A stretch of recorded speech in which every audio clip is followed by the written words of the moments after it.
The book is अविचेतन मन की शक्ति, doctor Joseph Murphy, the power of subconscious mind. और पावर ऑफ सबकॉन्शियस माइंड में कल हमने पढ़ा था सजेशंस क्या होते हैं। सजेशंस यानी उन्होंने ये बताया है कि हम अपने मन में किसी भी चीज को लेके क्या सोचते हैं और उसको किस तरीके से एक्सेप्ट करते हैं, उसी के द्वारा ही हमारे विचार बनते हैं, और वही विचार हम जितना सोचते जाते हैं वो हमारे अवचेतन मन में जाते हैं। और उन्होंने बहुत ब्यूटीफुल 3 एग्जाम्पल से ये चीज समझाई। डॉक्टर जोसेफ मर्फी की खासियत यह है कि वो चीजों को इतना इजी लैंग्वेज में और इतने अच्छे एग्जाम्पल से समझाते हैं कि वो हमारे माइंड में प्रिंट हो जाते हैं। फर्स्ट था, अगर आपको याद है, कि जैसे एक जहाज में आप किसी अपने सह यात्री से ये बोलते हैं कि आपका चेहरा पीला पड़ गया है, शायद आपको वॉमिटिंग होने वाली है, ऐसा लग रहा है। और वह व्यक्ति भी कहीं ना कहीं उसको दिमाग में मन में ये चीज आ रही थी कि हाँ, इस यात्रा में मुझे ऐसी फीलिंग आ रही है। और जैसे ही उसकी उस फीलिंग को सपोर्ट मिला बाहर से, और उसने उस सजेशन को तुरंत एक्सेप्ट कर लिया, और उसको एक्चुअल में थोड़ी देर बाद वॉमिट हो जाती है। वही उसी के सेकेंड एग्जाम्पल में उन्होंने बताया था कि उन्होंने किसी एक जहाज के कर्मचारी से, जो यूज टू था इस ट्रैवल को करने का, जहाज में ट्रैवल करते रहने का, उससे जब उसने ये सेम सेंटेंसेस बोले तो उस व्यक्ति ने उसको सिरे से नकार दिया। और क्योंकि उसके अंदर ये कॉन्फिडेंस था, उसको अच्छे से पता था कि वह ये वातावरण का आदी है और उसको कोई फर्क नहीं पड़ने वाला है, तो किसी के बोलने से उसको वॉमिट हो जाएगी ऐसा कुछ भी नहीं है। और उसने उसको सिरे से नकार दिया, और जैसे ही उसने उसको रिजेक्ट किया, उसको ऐसा कुछ भी फील नहीं हुआ। तो ये होता है हम कैसे लोगों से इन्फ्लुएंस होके अपने आप को, अगर आप इन्फ्लुएंस हो जाते हैं तो आप उस सजेशन को मान लेते हैं। वही थर्ड एग्जाम्पल बोला था, हमारे वर्ड में कितनी पावर है। एक अ, पिता का एग्जाम्पल दिया था जिसकी बेटी बहुत सोराइसिस की बीमारी से बहुत ज्यादा बीमार रहती थी। तो वो हमेशा बोलते थे कि इसकी बीमारी भगवान आप ठीक कर देना, भले मेरा एक हाथ ले लेना, लेकिन इसकी बीमारी ठीक हो जानी चाहिए। और पावर ऑफ वर्ड्स के कारण केवल क्या हुआ, उनके बेटी को, उनका एक्सीडेंट हुआ और उनका हाथ चला गया, और उसके बाद में उनकी बेटी को पूरी उनकी सोराइसिस की बीमारी उसकी ठीक भी हो गई। तो आपको हमेशा सतर्क रहना होगा कि आप अपने अवचेतन मन में केवल उन्हीं चीजों को डालें जो कि सही तरीके से उपचार करे, वरदान दे, ना कि कोई ऐसी चीज जो कि आपने बस एवे ही कह दी थी। तो अवचेतन मन मजाक कभी भी नहीं समझता है, वह शब्दों का अक्षरशः पालन करता है। तो ये प्रिंट होना चाहिए ये हमारे माइंड में, कि हमको मजाक में भी अपने वर्ड्स कैसे बोल रहे हैं वो याद रखना है। आत्म सुझाव, सेल्फ सजेशंस का मतलब है खुद को आत्म सुझाव से डर को किस तरह भगाया। तो यहाँ पे एक और स्टोरी बताएंगे, और स्टोरीज आप याद रख के अपने आप को हमेशा इसके साथ में कनेक्ट करके रख सकते हैं। आत्म सुझाव का मतलब है खुद को किसी निश्चित और विशिष्ट बात का सुझाव देना। हर साधन की तरह इसके भी गलत प्रयोग से नुकसान हो सकता है, लेकिन सही तरीके से इस्तेमाल करने पर यह बहुत उपयोगी बन सकता है। तो यहाँ पे उन्होंने एक बहुत अच्छी स्टोरी बताई है। जेनेट आर एक प्रतिभावान युवा गायिका थी। उसे ओपेरा प्रोडक्शन में एक महत्वपूर्ण भूमिका के ऑडिशन के लिए जाना था। वह ऑडिशन के लिए बेताब तो थी, लेकिन आशंकित भी थी। पहले भी 3 बार उसने निर्देशकों के सामने ऑडिशन दिया था, लेकिन बुरी तरह असफल हो गई थी। कारण, असफल होने का डर था। उसकी आवाज अच्छी थी, लेकिन वह खुद से कहती थी, जब गाने का वक्त आएगा तो मैं बुरा गाऊंगी, मुझे वह भूमिका कभी नहीं मिलेगी, वह मुझे पसंद नहीं करेंगे, वे सोचेंगे कि मैंने कोशिश करने की हिम्मत भी कैसे की। मैं ऑडिशन देने तो जाऊंगी, लेकिन मैं जानती हूँ कि मैं असफल हो जाऊंगी। तो डर, हमको कोई भी काम करने का जब तक डर होता है, तो डर हमसे कैसे कैसे भाव हमारे अंदर भरता है, कैसे कैसे विचार लेके आता है, इसका एग्जाम्पल दिया हुआ है कि उन्होंने अपने गाने को लेके सारी बुरी सी चीजें सोच ली और पहले से ही अंदाज लगा लिया कि मैं जाऊंगी, उनको अच्छा भी नहीं लगेगा, वो मुझे सेलेक्ट भी नहीं करेंगे, और वो इवन मुझे मेरे बारे में इस तरीके की बातें करेंगी। उसके अवचेतन मन ने इन नकारात्मक आत्म सुझावों को आग्रह मान लिया। यह उन्हें सच साबित करने में जुट गया और उन्हें परिस्थितियों में बदल दिया। कारण अनचाहा आत्म सुझाव था, उसका डर हकीकत में बदल गया और उसके विचार सच हो गए। तो यही हमारी जिंदगी में होता है। हम जो चीज अपनी लाइफ में पाना चाहते हैं, अंदर से हमको उस चीज की डिजायर होती है, लेकिन हमारे डाउट और डर के कारण हम उसके बारे में बहुत सारी निगेटिव धारणाएं बना लेते हैं। अरे वहां तो ऐसा होगा, वैसा होगा, और मेरे साथ ऐसा ना हो जाए, वैसा ना हो जाए, ना हो जाए, ना हो जाए। तो वो तो केवल अक्षरशः पालन करता है, न वर्ड अवचेतन मन की डिक्शनरी में नहीं है। उस युवा यह युवा गायिका आखिरकार अपने नकारात्मक आत्म सुझावों से उबरने में सफल हुई। उसने सकारात्मक आत्म सुझावों के माध्यम से उनका करने का काम किया। हर दिन 3 बार वह एक शांत कमरे में अकेली जाती थी, एक कुर्सी पर आराम से बैठ जाती थी, अपने शरीर को ढीला छोड़कर आंखें बंद कर लेती थी। वह अपने मस्तिष्क और शरीर को यथासंभव स्थिर कर लेती थी। शारीरिक निष्क्रियता मानसिक निष्क्रियता को प्रेरित करती है और मस्तिष्क को सुझाव के लिए अधिक ग्रहणशील बना देती है। तो अपने आप को, अगर आपको किसी पॉजिटिव फेज में ले जाना है निगेटिविटी से, तो सबसे पहले अपनी बॉडी को रिलैक्स करना चाहिए, क्योंकि जब बॉडी रिलैक्स होती है तब माइंड स्टेबल होता है। अगर आप बॉडी को मूव करते जा रहे हैं, आप यहाँ से वहां घूम रहे हैं और आप सोच रहे हैं कि मैं अफर्मेशन भी इसी में कर लेती हूँ, ये भी कर लेती हूँ, तो आपका 1% भी ध्यान अपने उन बातों पे नहीं लगता है जो बातें हम बोल रहे होते हैं या सोच रहे होते हैं। आपका काम उस मूवमेंट्स में दिमाग ज्यादा रहता है।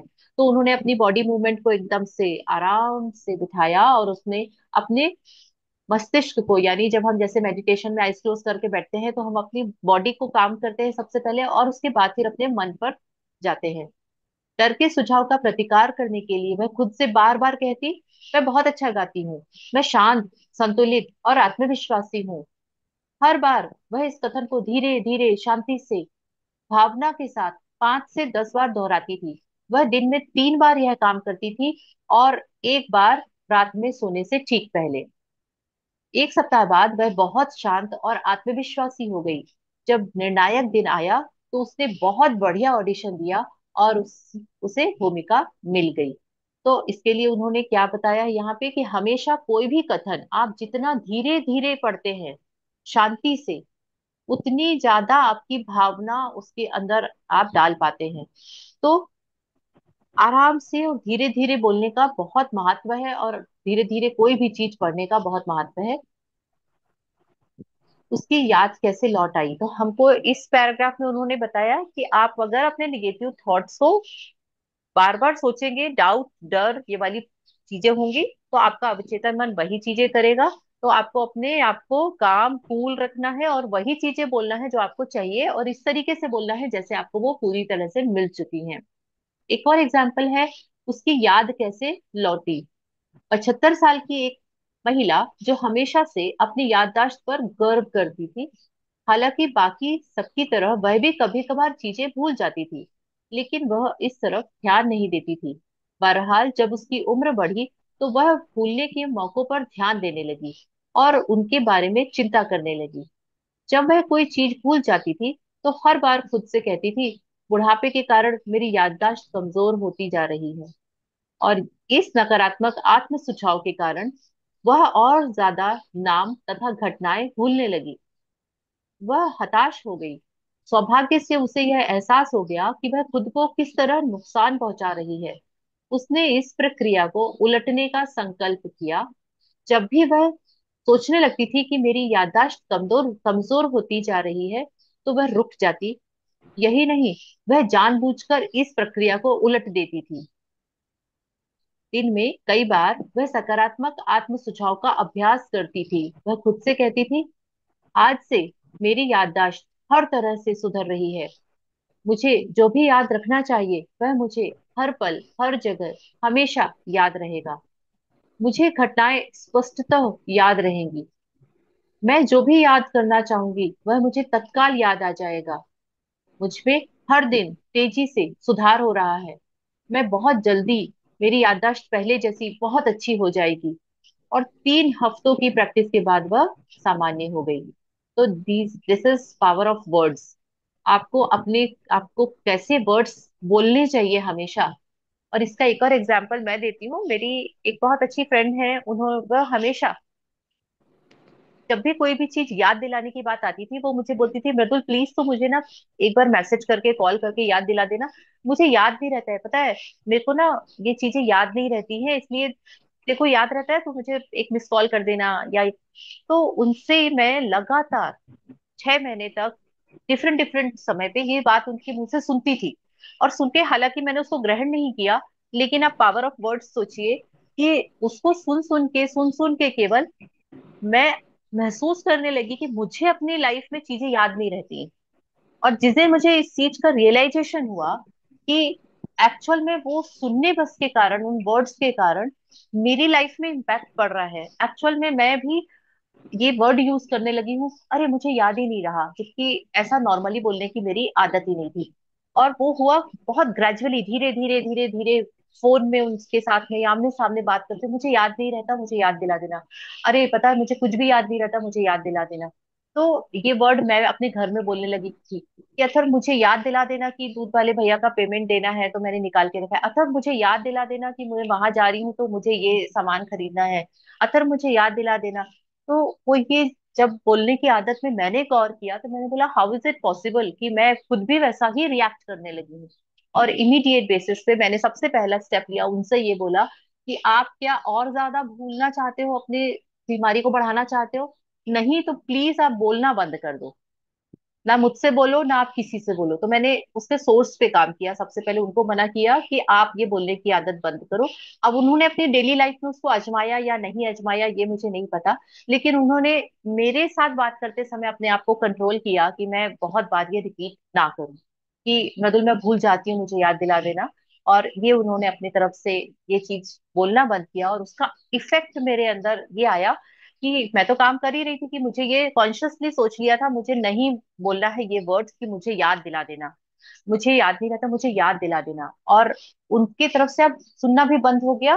तो उसके कारण वापस से मुझे अपने अंदर वो वाली चीज फील हो गई कि हाँ अब मैं वापस से चीजों को याद रख पाती हूँ। तो कल हम पढ़ेंगे उसने किस तरह बुरे सुझाव स्वभाव पर काबू पाया। कि इसमें ये जो शॉर्ट स्टोरीज होती है ना, हमारा माइंड स्टोरीज को बहुत जल्दी अपने अंदर ग्रहण करता है। और ये उन्होंने बहुत अच्छी चीज है कि स्टोरीज के माध्यम से, तो स्टोरी अब हमारे पास में 3 स्टोरी हमको पहले की अभी जो हमने रिवाइज करी, उससे ये पता चला कि हमको किन विचारों को एक्सेप्ट करना है और किन विचारों को आपको रिजेक्ट करना है, अपने सबकॉन्शियस माइंड तक नहीं पहुंचने देना है। दूसरी चीज हमने ये बोली कि पावर ऑफ वर्ड्स, कुछ भी अंडरस्टैंड हमको मजाक में भी नहीं बोलना है, क्योंकि हमारा अवचेतन मन उस चीज को ग्रहण कर रहा है। तीसरी चीज अभी उन्होंने बताया कि किस तरह से हम अपने आप को डर और चिंता के कारण वह सारे सेल्फ सजेशन देते रहते हैं। ये हमको बाहर से नहीं मिला, हमने अपने अंदर से ही वो अपने सजेशंस। अरे मैं ये करने जाऊंगी, मेरा तो काम हमेशा उल्टा पुल्टा होता है। अरे मैं तो जिस जाऊंगी तो मैं लेट हो ही जाती हूँ, मेरी तो आदत ही बन गई है ये लेट होने की। और पता नहीं क्या क्या ये सेल्फ सजेशंस होते हैं, और उनको ही आप वही आपकी लाइफ को इम्पेक्ट कर रहे होते हैं, और आप और ज्यादा लेट लतीफ बनने लगते हैं। तो हमको अपने किन सेल्फ सजेशंस को रिजेक्ट करना है, और उसके बदले में हमेशा मैं बोलती हूँ अपोजिट वर्ड। कुछ भी निगेटिव वर्ड आया उसका अपोजिट क्या होता है, उस अपोजिट वर्ड यानी सकारात्मक पॉजिटिव वर्ड को लगा के अपना सेंटेंस फ्रेम करिए। इससे आपको इस चीज से निजात मिलेगी। और उन्होंने तो बहुत सुंदर प्रेयर्स बता दी है कि जैसे ही आपको रियलाइज हो कि आप अपने आप को हार्म पहुंचा रहे हैं, एक्चुअली हम अपने आप को हार्म पहुंचा रहे होते हैं जब हम इस तरह से सोच रखते हैं। इमीडिएट बेसिस पे आपको अपने विचार और शब्द, सबसे फॉर ग्रांटेड लेते हैं हम अपने फैमिली मेंबर्स को, चाहे वो बच्चे हो या हमारे घर में बड़े हो या फिर हमारे साथ वाले हो। हम फ्रेंड सर्कल में और फैमिली में, ये 2 जगह हम मजाक के तौर पे या फिर किसी भी वे में इतने गलत शब्दों का इस्तेमाल कर देते हैं कि ये ना बिल्कुल भी डिसिप्लिन नहीं है। इसको हमेशा चीजें इधर उधर रखने की ही आदत है। आपने इतनी बार बोला, इतनी बार बोला, इतनी बार बोला कि आपको विश्वास नहीं होगा कि वो चीजें आप, वो नहीं करने वाला बंदा भी करने लगता है। मैं बहुत यूज टू थी ये बोलने की ध्वनि के हाथ से हर काम कुछ ना कुछ होता था। ये 5-6 बार का ऑब्जर्वेशन था। तो मैंने आ, मजाक में, मेरे को प्रोवर्ब्स बोलने की बहुत आदत है, मैं मुहावरों का बहुत यूज करती हूँ जब नॉर्मल लाइफ में, घर में भी। तो मैं बोली, जहां जहां हाथ लगे संतन के, वहां वहां बंटा धार। ठीक है, मैं उसको हमेशा ये बोलती थी। और ये बोलते समय मेरा इंटेंशन ये होता नहीं था, लेकिन मेरे वर्ड्स तो निकलते थे। तो मैंने देखा कि वो अच्छा खासा, मान लो दूध छान रही है, तो दूध छानते समय उससे एकदम से कहीं मक्खी बैठ जाएगी और वो उसको हटाने के लिए करेगी, और उसका हट जाएगा हाथ और वो दूध नीचे गिर जाएगा। मतलब इतनी छोटी छोटी सी चीजें उसके साथ ऑटोमेटिकली बहुत फ्रिक्वेंटली से होने लगी। तो उसको हर चीज होती, मैंने बोला था ना कि आपके साथ में ऐसा ही होता है। मतलब अच्छा खासा वो यहाँ पे फोन पकड़ी हुई है, और कुछ एकदम से ऐसा होगा और वो फोन उसके हाथ से गिर जाता है।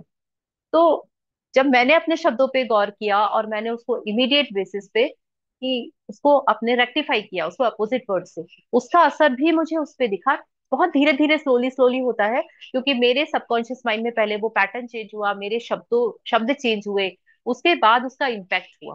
हालांकि मैंने कोई प्रेयर्स नहीं की थी, लेकिन मैंने शब्द चेंज करके सेंटेंसेस बनाए। तो इस तरीके से हमको अपने शब्दों पर बहुत ध्यान देना है, और अपने सेल्फ सजेशंस बहुत केयरफुली डिजाइन करने हैं कि क्या आपको अपने लिए चाहिए, बस हमको वही बोलना है और वही सोचना है।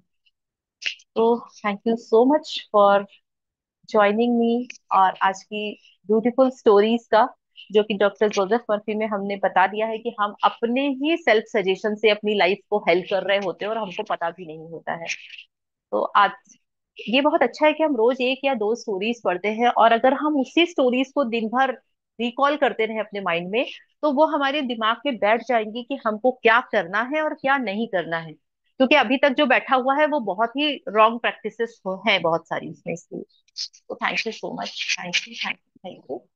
और कल आप सभी को पूर्णिमा की बहुत बहुत शुभकामनाएं। आज बहुत ऑस्पिशियस पूर्णिमा है। रक्षाबंधन की बहुत बहुत शुभकामनाएं, और बहुत सारा प्यार स्नेह आपके पूरे घर में, आपके मन में, आपकी सोल में, बहुत सारा हैप्पीनेस और पीस।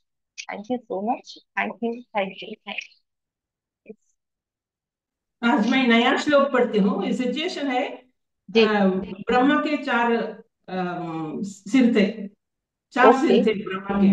और ओके। एक बार ब्रह्मा जी शिव को कुछ हर्ट करने वाली बात बात बताते हैं।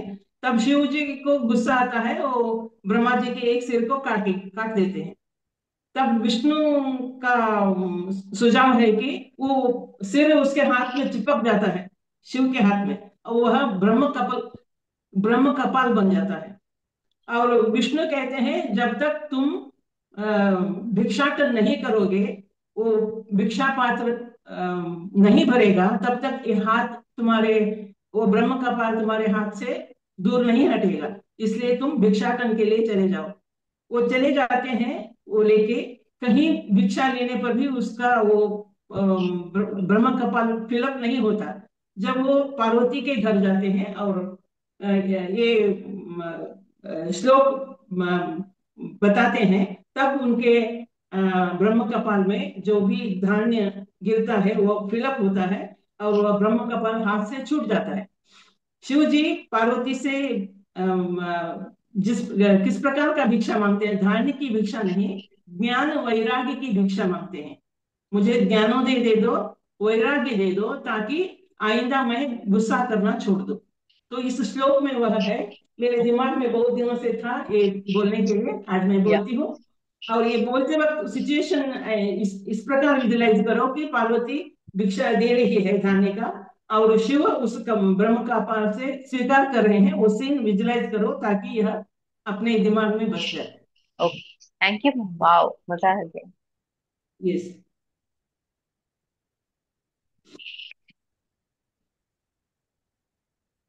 अन्नपूर्णे सदा पूर्णे, शंकर प्राणवल्लभे, ज्ञान वैराग्य सिद्ध्यर्थम, भिक्षां देहि च पार्वती। अन्नपूर्णे सदा पूर्णे, शंकर प्राणवल्लभे, ज्ञानवैराग्यसिद्ध्यर्थं भिक्षां देहि च पार्वती। ओम शांति शांति शांति। धन्यवाद धन्यवाद धन्यवाद। फिर मिलेंगे। Thank you so much ma'am, thank you thank you thank you.